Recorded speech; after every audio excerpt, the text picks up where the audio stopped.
अभी काफ़ी दिनों से एक मुद्दा चल रहा था कि इन्वेस्टर्स जनरली टाइम क्यों लेते हैं इतना ज़्यादा किसी को फंड करने के लिए। अग्रीमेंट होने के बावजूद आप टाइम लेते हो, है ना। आपने एसएचए साइन कर लिया फिर भी आप टाइम ले रहे हो।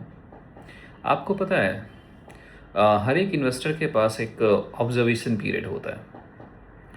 मतलब कि उन्होंने आपसे इन्वेस्टमेंट एग्रीमेंट, टर्म शीट, सारी चीज़ें साइन कर लिया है ना। अब वो ऑब्जर्व करते हैं आपको, आपका बिहेवियर कैसा है, आपका पेशेंस कितना है, आप खुद कितना कर रहे हो, खुद आगे क्या कर रहे हो। कहीं ऐसा तो नहीं कि सिर्फ पैसे का वेट कर रहे हो कि जब इन्वेस्टर का पैसा आएगा उसके बाद फिर मैं काम स्टार्ट करूँगा। इन सारे ऑब्जर्वेशन में आपको पता है कि 100 में से अगर हमने 100 एप्लीकेशंस एक्सेप्ट किए हैं फंडिंग के, और अगर 100 में से अगर हमने 5 को फंडिंग के लिए सेलेक्ट किया है और उन 5 को अगर हमने ऑब्जर्वेशन पीरियड में रखा है, आपको पता है उस 5 में से सिर्फ 1 या 2 ही पहुंच पाते हैं जिसको फंडिंग होती है। अभी ये कंपनी है एमिगो, आपको बताता हूँ कहानी। अंशुक एंड दिस शाश्वत कैलकाटा से हैं। They are now competing with Zomato, one of the food delivery applications that currently they are working on. Product has been launched, partners has started to be arrived. आपको पता है 8 से 9 महीने लगे थे, उसके बाद जाके हाँ बोला गया था, उसके बाद फिर कंडीशंस के हिसाब से उनको पैसे दिए गए।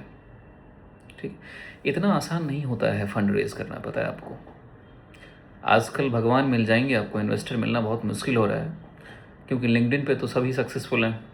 जब रियलिटी की बात आती है तो पता चलता है कि अकाउंट में पैसे कितने हैं स्टार्टअप्स के। मैं ये नहीं मुद्दा उठा रहा हूँ, देखो अब कई बार ऐसे होता है कि just something clicked and you funded, right. But ऐसा बहुत कम होता है कि कुछ चीज़ें आपको क्लिक कर गई और आपने उसको तुरंत फंड कर दिया। टाइम लगता है इन चीज़ों में। आप यू कैन नॉट एक्सपेक्ट कि आपको 2 से 3 करोड़ की फंडिंग बस यूं ही 1 हफ्ते के अंदर हो जाए। एटलीस्ट इन्वेस्टर की थोड़ी इज्जत करो भाई। मतलब मैंने देखा है कई ऐसे, there are startups I have experienced, document दिया और उसके बसर पैसे कब आएंगे भाई। इन्वेस्टमेंट मांग रहे हो, वसूली थोड़ी कर रहे हो हमारे से। So just wanted to say dear startups and all the investors, this is specially for the investors. किसी भी कंपनी को अच्छे से जांचिए, अच्छे से परखिए, ठीक है। इन्वेस्टमेंट देना आपकी चॉइस है, आपकी मजबूरी नहीं है, ठीक है। तो प्लीज़, और स्टार्टअप्स आपसे विनती है, रिक्वेस्ट है कि इन्वेस्टर की थोड़ी इज्जत करें आप।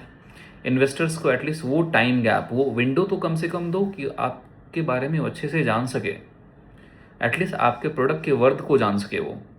आपने डॉक्यूमेंट देते ही 10 दिन बाद पूछते हो सर पैसा कब आएगा, सर आपने पैसे नहीं भेजे।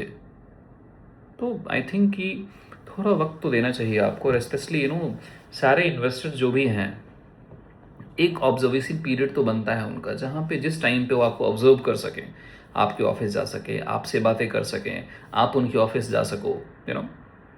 तो मुझे लगता है कि ये ना एक स्टार्टअप और इन्वेस्टर्स, इसका एक सामंजस्य होना ज़रूरी है। तभी शायद हम एफडीआई हो चाहे एआईएफ, कोई भी फंडिंग हम ले पाएंगे, ठीक है। गौर करिएगा इन चीज़ों पे।